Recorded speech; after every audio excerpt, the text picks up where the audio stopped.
Ingqalabutho yeKaizer Chiefs uItumelo Nkhune ushayele ihlombe ukuguquka okumangalisayo kukaNozinto Brandon Peterson eqhamisa kakhulu amandla obuholi awakhombisile kule sizini. uPeterson usephenduke insika kuleli qembu njengoba esebe nemidlalo engu-15 lapho engangenelwanga khona igoli emidlalweni engu-25 okusiza iqembu kuba liqhubeke nokuncintisana kuleli nasezwenikazi iAfrika. uNkhune wayengukapteni uNozinto wokuqala uzwakalisa ukuzigqaja ngokubona lowo owathatha izicathulo zakhe enyusa izinga lakhe ngendlela eyenze iqembu lazinza. lo Nozinto sebone likhulu ubalula ukuthi kuba umholi weqembu kuza nomthwalo omkhulu. Wasenikeza uPeterson udumo ngokuthwala iqembu ngokudlala ngokuzikhandla nangokungaguquki enkundleni. uNkhune uphinde waphawula ukuthi ukuthuthuka kodonga lwasemuva ngaphansi kwabaqeqeshi bamanje kunikeza uPeterson isisekelo esihle sokuthi agqame.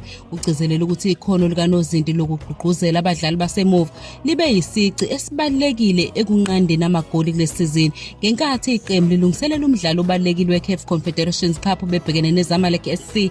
uNkhune ugqugquzela uPeterson ukuba aqhubeke nezinga lakhe eliphezulu.